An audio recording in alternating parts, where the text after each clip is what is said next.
Hi guys, and welcome back to another video. My name's Destiny, and I'm hoping you're enjoying the month of videos. So I'm trying to get comfortable and move over just a little. I hope you're enjoying the month of videos and you enjoy A Sleeping Fred. Today is January the 31st, so Texas is currently closed. So I have some time to film, and I wanted to get a couple intros and outros for videos done. So I'm sorry if you see this look of me for a little bit, but hang in there with me where I'm trying to get some filming done. So today we're going to do, is Book of the Month worth it? So I have had 9 novels from Book of the Month. I have read, I want to say 4. I read Reckless Girls, I read Paris Apartment, I read Book Cold Cases, and I've read Recursion by Blake Crouch. So I've read 4 books, and let me pull up my story graph real quick. I just want to double check my ratings for them before I rattle them off, and it'd be easier just to sign into story graph. Okay, I know Recursion I gave 5 stars. I gave the Paris Apartment 3 stars. I want to say I gave Reckless Girls 3 or 4 stars, and then I also gave Book of Cold Cases. I either gave 4 or 5 stars. So they always rate highly for me, but this year I'm trying to pare down on what I pay for and what I'm subscribed to. So I decided with my month of videos, as I was brainstorming ideas, I thought, why don't I do a is it worth it or not? So you have gotten you'll get a script. Is script worth it? And now you're getting a Book of the Month. So we're going to do 3 Book of the Month novels and my ratings and whether I think it's worth it after reading 6 novels from them. You'll notice that 6 is a perfect number because I read 6 for Scribd and I have already read 4. So, well, I've read 7 novels from them, excuse me. But anyways. Oh, bless me. After reading 7 novels from them, do I think their service is worth it? Do I think they pick good books? We shall see. So the first one I want to read is Like a Sister by Kelly Grant. This one follows I want to say, is she a lawyer or a detective? I don't think she's in the cop business. I can't remember. I know that her estranged sister dies, and she was semi-famous, and everyone just thinks she overdosed, and our protagonist does not believe she overdosed, and so she's out to figure out what happened to her sister. The next one I have is The Last Party by Claire McIntosh. I honestly don't know much about this one. I like to go in my thrillers pretty blind, and so I don't know much about it. This was my November pick. The Like a Sister was April of 2022. That was the pick for April. This was my November pick. We shall see. Like a Sister's smaller than this one. This one is currently, hold on, there's a conversation with the author, reading guide and stuff. It's 403 pages. Like a Sister is, hold on, I'm going to flip it to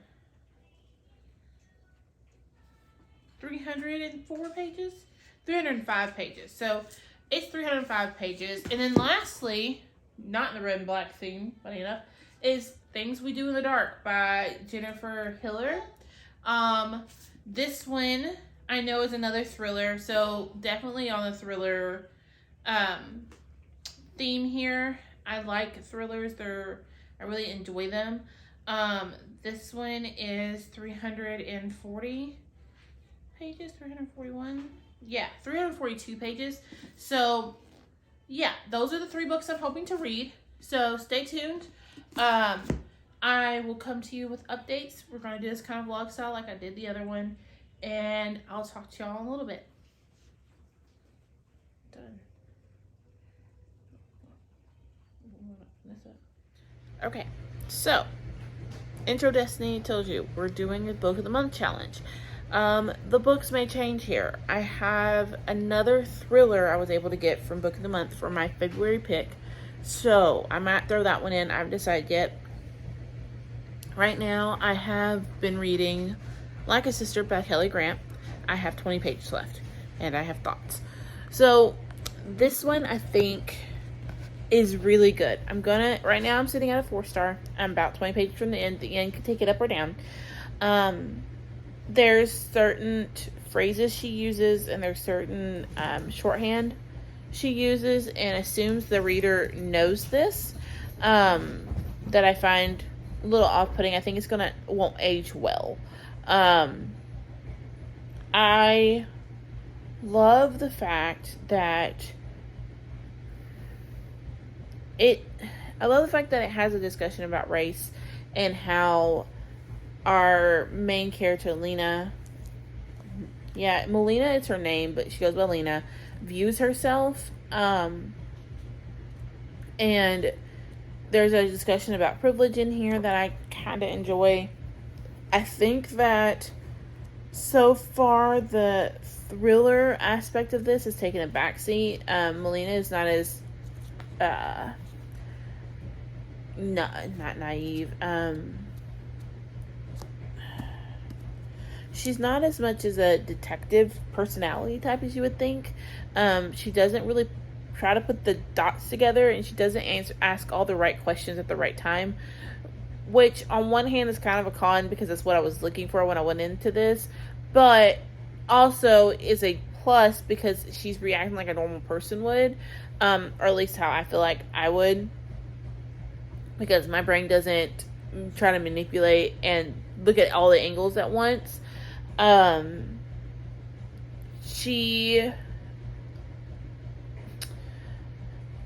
think she really did love her sister and truly is trying to figure out what happened the night she died. It's interesting to see her deal with a lot of her trauma too. So I did not give you a synopsis. This book is following Melina's sister Desiree. I would probably pronounce it Desiree. I've been pronouncing Desiree in my head because my sister's name is Desiree. She is found dead on a Harlem. It's in New York. I want to say a Harlem playground. And her sister has been fighting with addiction and dealing with all that, and so she so they think it's just a accidental overdose. Am I right? No, I'm wrong. I'm sorry. It's a Bronx playground. And she's only like a block or two from where Melina and her Aunt E live. And they think it's an accidental overdose, and Melina just doesn't believe Desiree would have done that. Like, there's something not right there. She wouldn't have done that.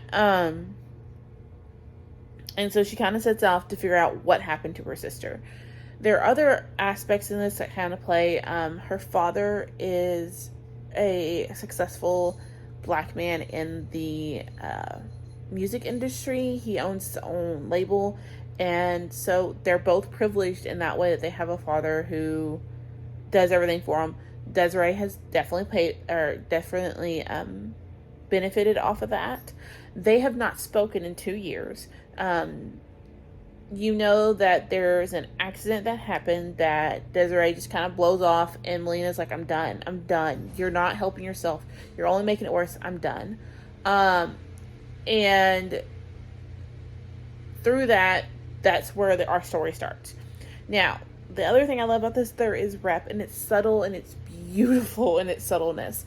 I love a book that makes LGBT, autism, like any of the reps that we all look for, they make it so subtly that it's not like the main point of the book. Like, they did not write this book going, I'm going to give them LGBT rep because I know I'm going to sell books. Like, that's not what this is at all. And she's not going, I'm going to give you black rep because it's going to sell books. That's not what this is at all. It's so subtly done. And Melina owns the fact that she is black and shares a lot of what I'm assuming is the black experience living in the Bronx and in New York. And her grandmother is gay. They never say it. It's never like her grandmother and her Aunt E never refer to one another as girlfriends, but they lived together. They owned a house together. They lived in the same apartment in said house. Loved each other, one another greatly. Okay, like I was saying before, my washer decided to get off balance and I had to run in there. The two women never referred to themselves as girlfriends, so everyone just knew that they were together. And I absolutely love that about this book. But like I said, Melina has to face some of her own trauma with her father and what her mother may have done when it comes to her father, and her own feelings about that. And it's super, super good. Yeah, I'm enjoying it. Right now it's a 4-star. Ending's gonna do it. My little one's awake, so I'm gonna go hang out with her, and I'll talk to y'all later. Good morning, guys, and welcome for another check-in for this video. So, like you know, I finished Like a Sister and thoroughly enjoyed it. Next, I read Things We Do in the Dark. It was a 3-star read. I read it pretty quickly, and that's why I didn't check in with you guys. I didn't hate it, but the mystery really wasn't a mystery. And it just left me kind of meh feeling. So the premise is the cops show up and the wife is standing there and they tell her to drop the weapon. And she's like, what weapon are you talking about? Blah, blah, blah, blah. And looks down and she has one of her husband's, razors in her hand. He does the old-fashioned kind of with a straight blade and shaves his face. So when she drops it, she realizes he has cuts on his wrist and he is dead in the bathtub. He is bled out, and the cops think she did it. She has a sordid past. She has secrets of her own, and you don't know what her secrets are. And the story takes off from there. She is a person of color, so that kind of plays in. They are in America, but she was in Canada supposedly at the time of his murder, and so now you're trying to figure out who did he. You really feel like the book gives it off that it was a suicide, and his best friend, who happens to be a lawyer, and her trying to convince cops, look, it was a suicide. His career was going down the drains. He started using drugs again. It was a suicide. He's tried before. He was depressed. This is nothing new. So you're kind of wondering, what is the book about then? And by the end, I'm still going, why did the story take the way it did? I wished by the end of it, we find out what happened to him and what is going on with her. Her side of it, I feel like it was dramatic and no need, if I'm being honest. But yeah, I just wasn't the greatest for me. But we move on to better things. So now I have The Last Party by Clara McIntosh. It's my November pick from 2022. So far, it's really good. I'm about 50% away through. I am loving the Welsh language in it. I'm listening to it on the audiobook, so it actually pronounces the Welsh, and sometimes it confuses me just a little bit because I'm like, what's going on? But I absolutely love it.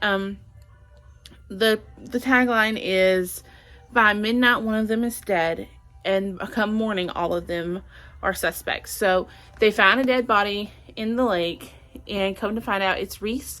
He has been building these luxury vacation homes for these English people. There's 5 different homes, and basically everyone had a reason for wanting him dead. They find him in the lake with his face bashed in, so they know it's not a drowning. It's not like an accidental drowning or anything, because he was really drunk at the party. He's had many issues, and the problem is that he he washed up on the Welsh side of the lake. So there's a Welsh and English border there. And so our police detective has to team up with the English detective to figure everything out.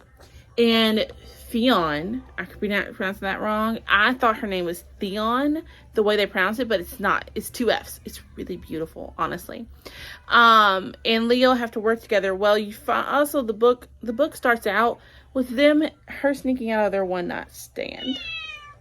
And then they meet at the corner the next day and go, "Oh no, you're not who I thought you were." That whole, you give the one night stand the wrong, like, you're not, a fake name. And so he's like, "Hi, Harriet." And the coroner's going, "Who's Harriet?" And she goes, "So I assume you're not Mark." And he's like, "Huh?" And the coroner's like, "Okay, look, I don't know if we're doing seances in here or what's going on, but meet Fionn and you meet Leo. Okay, now we know, let's go on and get this done." So I'm thoroughly enjoying this one. I still don't know who did it. Like I said, everyone and their mama seems to have a reason to want this man dead. And at this point, I want this man dead. Yeah, I want this man dead. I won't tell you why I want him dead, because it would be a big spoiler to the book and to the plot line. But just know, everyone has a reason to want this man dead. My only complaint right now is that there's some side drama for one of our main characters that I feel like is unneeded. If I'm being honest, like, it doesn't help his motivations. It doesn't help the plot move. It doesn't really play into this at all. So I'm not sure why it's there. Maybe it'll come up in the later half of the book, but that's where I'm at. I just wanted to update y'all since I did finish that other one. Didn't really care for it. And now I'm moving on to this one. I may end up picking a 4th one up for this video, because this video doesn't come out till later in March. And I did get a thriller in my January box or my February box for book of the month. So I may end up picking another book up, but you'll just have to wait and see. Hi guys, welcome back to check-in. So I finished The Last Party. It turned out to be a 5-star read. I love the Welsh in it. As I said before, the ending I did not see coming, and the way it ended, I absolutely loved. I would not mind getting another mystery from her, especially if it has to do with the Welsh culture, or even following the same detectives. I would love to read it. It did have a lot of red herrings in it. The one I was pretty sure did it by the end was wrong. But I truly enjoyed it. So that's 2 5 stars and a 3. As you can see behind me, kind of right above Dust, I have Ryder's Retreat, which is another thriller from Book of the Month. I think we're going to extend this video. I'm going to read one more. Since I have 2 5 stars and a 3, I want to see where that one lands. And yeah, I'm hoping to start it within the next week. I have a little while before this video comes out, so I have time to pick that up, give it a try, finish it, and see what I think. But yeah, I just want to check in and say I did finish it. I loved it, and I will give you a comprehensive wrap up at the end with all 4 books and what I thought of all 4. But yeah, I just wanted to check in and do that. Sorry if you hear the cats playing. They're in a mood today. Okay, guys. So as you saw, the last thing I finished was The Last Party. And now it is, sorry, I have something on my chest. I think it might be maybe chocolate. My child was eating chocolate first one now. So it has been many weeks. This video was supposed to come out a month ago. My month of videos did not go as planned, but I have all this footage and I did finish all the books, so I do want to do a closing for this really quick. It is currently April the 12th. No, April the 13th as I'm filming this. The last time I talked to y'all was early March. And I did finish and read pretty quickly The Writing Retreat by Julia Bartz. This one was not for me. I think it definitely suffers from bad advertising, or bad marketing, I should say. It was I want to say I gave it either 2.5 or 3 stars. So I had 2 wins and 2 flops. I think that's a pretty good mix for book of the month. Honestly, not every one of them is gonna be a hit. Not one of them is gonna be my cup of tea, and that's okay. That's fine. This experiment taught me a lot, though. It taught me that sometimes Book of the Month picks really, really awesome thrillers, and sometimes they don't. They pick a thriller that's not that great, to be honest. I will say, I feel like Things That Were Done in the Dark, the main, like, mysterious point didn't have anything to do with the death, and that's what really got me messed up with that one. This one I have a whole rant about. Do not go into this thing as a locked door mystery, like an Agatha Christie whodunit. It is not a locked door mystery. It is not a whodunit. I would put it as a psychological thriller more than a mystery. That is just what it is. I think, again, that it suffers from bad marketing. And you will get a whole video on that, because I'm starting to wonder if we can even trust book marketing anymore. But I gave it like 2.5 or 3 stars. Not a bad place for fall. It won't be staying on my shelves. Neither it or the Things We Do in the Dark will not be staying on my shelves. They will be going to another home. Maybe a home that will love them more than I did. But yeah, I just wanted to give this video a good closeout. I will see you on my next one. Thank y'all for watching, and I hope you enjoyed. Bye, guys. Oh, and don't forget to subscribe.